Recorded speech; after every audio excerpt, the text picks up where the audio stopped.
Hello दोस्तों, नमस्कार दोस्तों, कैसे हैं आप सब लोग। आई होप सब ठीक होंगे। आप देख रहे हैं गेम ऑफ जियो पॉलिटिक्स, और जियो पॉलिटिक्स में एक डेवलपमेंट देखने को मिल रही है।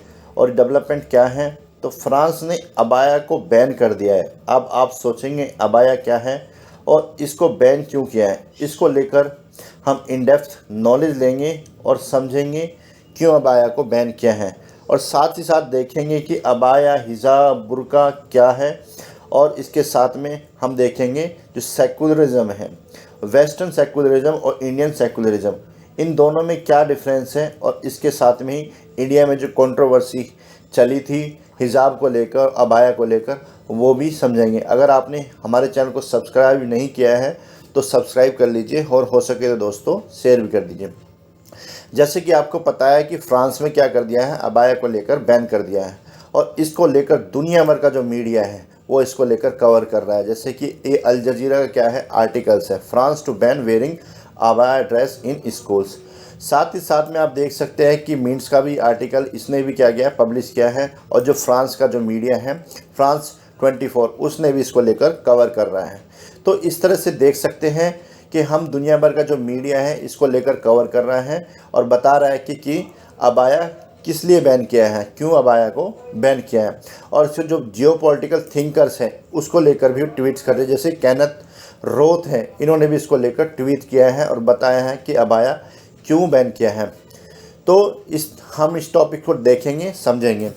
तो सबसे पहले हम क्या करते हैं, हम जान लेते हैं कि फ्रांस के बारे में। तो इससे पहले हम फ्रांस के बारे में जान लेते हैं। जैसे कि आपको पता है कि फ्रांस क्या है, एक यूरोपियन कंट्री है, और साथ ही साथ क्या है, ये नेटो का मेंबर है। और हम देख सकते हैं कि जब सेकेंड वर्ल्ड वॉर हुआ था उसके बाद में जो परमानेंट सीट थी, यूएनओ परमानेंट सीट थी, वो किसको प्रोवाइड की गई थी, फ्रांस को। इसलिए हम कह सकते हैं कि फ्रांस क्या है, यूएनओ का परमानेंट मेंबर भी, यानी कि P5 कंट्री है। और ये नॉर्थ अटलांटिक जो ओशंस है उसकी बाउंड्री शेयर करता है। तो यूरोप में, साथ ही हम कह सकते हैं कि यूरोप में मोस्टली जो कंट्री है उसमें सबसे बड़ी कंट्री फ्रांस को माना जाता है, और काफ़ी लिबरल कंट्री है।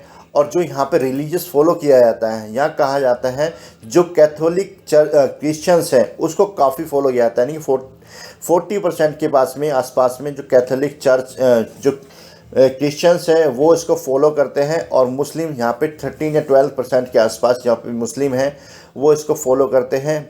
और जो 40% है, जो 14% है, वो उसके आसपास यहाँ पे जो कोई भी रिलीजन फॉलो नहीं करते। बाकी हिंदूज़ हैं, ज्यूज़ हैं, बुद्धिस्ट हैं, और बाकी बहुत सारी क्या है रिलीजन है जो इस कंट्री में डिफरेंट रिलीजन्स को फॉलो करते हैं।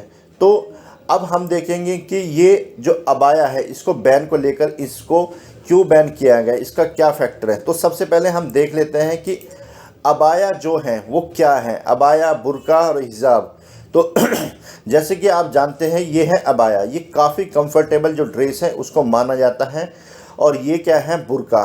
बुर्के में जो आप देखते हैं कि होल बॉडी जो होती है वो पूरी कवर की जाती है। और ये है क्या है, हिजाब। तो हिजाब काफ़ी कंफर्टेबल माना जाता है। इसमें जो आप अपनी जो नॉर्मल ड्रेस है उसको कैरी कर सकते हैं, और ऊपर से क्या कर सकते हैं, आप ये स्कार्फ लगा सकते हैं।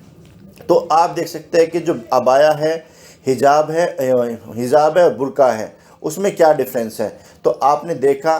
साथ ही साथ में हम एक चीज़ और देखते हैं इसमें कि जो सेकुलरिज्म है, जैसे कि आपको पता होगा कि सेकुलरिज्म क्या है। तो सेकुलरिज्म एक थॉट है, यानी कि उसमें कहा जाता है कि जितने भी रिलीजन्स वर्ल्ड में होते हैं वो सभी इक्वल होते हैं। तो हम देखेंगे जो वर्ल्ड में जो सेकुलरिज्म की जो फॉर्म्स है, 2 फॉर्म्स फॉलो किए जाते हैं। मोस्टली जो कंट्री फॉलो करती हैं, वेस्टर्न कंट्री में जो फॉलो किया जाता है वो वेस्टर्न सेकुलरिज्म है, और इंडिया में जो है सेकुलरिज्म है वो इंडियन सेकुलरिज्म है। तो जो वेस्टर्न सेकुलरिज्म है उसको नेगेटिव सेकुलरिज्म भी बोला जाता है, जबकि इंडिया का जो सेकुलरिज्म है उसको पॉजिटिव सेकुलरिज्म भी बोला जाता है। क्योंकि वेस्टर्न जो सेकुलरिज्म है वो स्टेट और रिलीजन को दोनों को सेपरेट करता है, और जो स्टेट होता है वो उसमें इंटरफेयर नहीं करता जो रिलीजियस मैटर होते हैं। और वो इंडिविजुअल्स के जो फ्रीडम है उसको क्या करता है, उसको प्रोवाइड कराता है। और यही हुआ है दोस्तों जो फ्रांस में हुआ है कि अबाया जो बैन किया गया है, क्योंकि वेस्टर्न कंट्री में आपने देखा होगा कि वेस्टर्न सेक्युलरिज्म को फॉलो किया जाता है। जो इंडिविजुअल जो फ्रीडम होती है उसको काफ़ी लेकर लोग कंसर्न होते हैं। मोस्टली जो वहाँ पे देखा होगा जो राइट विंग्स पार्टी है वो इसको लेकर काफ़ी स्ट्रिक्ट थी और वो प्रेशर बना रही थी जो वहाँ की फ्रांस की गवर्नमेंट है कि अबाया को बैन किया जाए। जबकि जो इंडियन सेक्युलरिज्म है उसमें स्टेट क्या कर सकता है, रिलीजियस मैटर में क्या कर सकता है, इंटरफेयर कर सकता है। आपने देखा होगा आर्टिकल, साथ ही आपने देखा होगा किस तरह से आर्टिकल 25 और 29 इंडियन कॉन्स्टिट्यूशन में प्रोवाइड किए गए हैं इंडियन सेक्युलरिज्म के जो अंडर। आप देख सकते हैं कि फंडामेंटल जो राइट्स है 25 जो राइट टू फ्रीडम की बात करते हैं और जो 29 है वो माइनॉरिटी के जो प्रोटेक्शन है, उनके जो कल्चरल प्रोटेक्शन है उसकी बात करता है। तो उस तरह से हम देख सकते हैं कि जो इंडियन सेक्युलरिज्म वो किस तरह से इंटरफेयर करता है। तो इसको लेकर जो इंडिया में कंट्रोवर्सी भी हुई थी, आपने देखा होगा कर्नाटका में और साथ ही साथ में कश्मीर में लेकर इसको काफ़ी कंट्रोवर्सी हुई थी। हिजाब को और अबाया को लेकर बैन करने की मांग उठी थी, तो इसको लेकर काफ़ी कंट्रोवर्सी हुई थी। साथ ही साथ में आप देख सकते हैं कि जो वहाँ के जो फ्रांस के जो प्रेसिडेंट हैं इमैनुअल मैक्रोन, उसने उनको लेकर काफ़ी कंसर्न थे, क्योंकि वो चाहते हैं कि इंडिविजुअल्स की जो फ्रीडम है वो सबसे ऊपर हो। इसलिए जो अभी उनके जो न्यू एजुकेशन मिनिस्टर बने 34 ईयर ओल्ड गैब्रियल एटल्स, इन्होंने क्या कर दिया, अनाउंस कर दिया अबाया को लेकर, और ये अभी अभी इनको बनाया गया एजुकेशन मिनिस्टर, 34 ईयर ओल्ड है।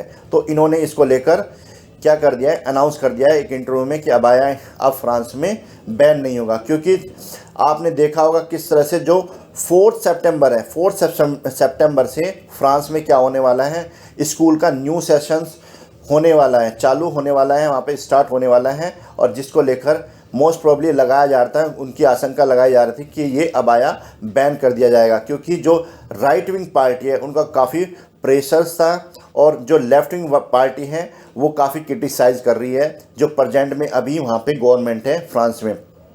और इसका जो बैकग्राउंड हम देख सकते हैं अबाया को बैन क्यों किया गया है, तो इसका बैकग्राउंड हम कह सकते हैं दोस्तों कि आपने देखा होगा चार्ली हेब्दो। तो चार्ली हेब्दो जब 2020 के आसपास एक स्कूल्स में जो प्रोग्राम हो रहा था, प्रोग्राम यानी क्लासरूम में उन्होंने क्या किया था, जो प्रॉफिट मोहम्मद है उनका कार्टून दिखाया था, जिसके बाद पर उन पर अटैक किया गया और उनकी डेथ हो गई। उसके बाद में जो फ्रांस में आप देख सकते हैं किस तरह से प्रोटेस्ट हुआ था, और जब से ही तब से ही कहा जा रहा है कि जो अबाया है यानी कि जो इंडिविजुअल फ्रीडम है उसको सुपीरियर माना जाए, और जो अबाया हिजाब जैसी जो ड्रेसेस हैं उनको बैन किया जाए। और इसको लेकर काफ़ी कंट्रोवर्सी हुई थी फ्रांस में। और Charlie Hebdo attacks kill to revenge prophet Muhammad, France courts hear. तो ये कहा जो अटैकर्स थे उन्होंने कहा कि हमने रिवेंज लिया, प्रॉफिट मोहम्मद का जो कार्टून दिखाया गया था फ्रांस में स्कूल्स में उसका उन्होंने क्या किया है, रिवेंज लिया है, और इसको लेकर काफ़ी कंट्रोवर्सी हुई थी। इसलिए ये अबाया को बैन किया कर दिया गया, क्योंकि जो सेक्युलरिज्म, वेस्टर्न सेक्युलरिज्म है वो क्या कहता है, जो रिलीजियस मैटर होते हैं और जो स्टेट्स के मैटर होते हैं उनको सेपरेट किया जाए, और इंडिविजुअल्स की जो फ्रीडम है उसको क्या किया जाए, फॉलो किया जाए।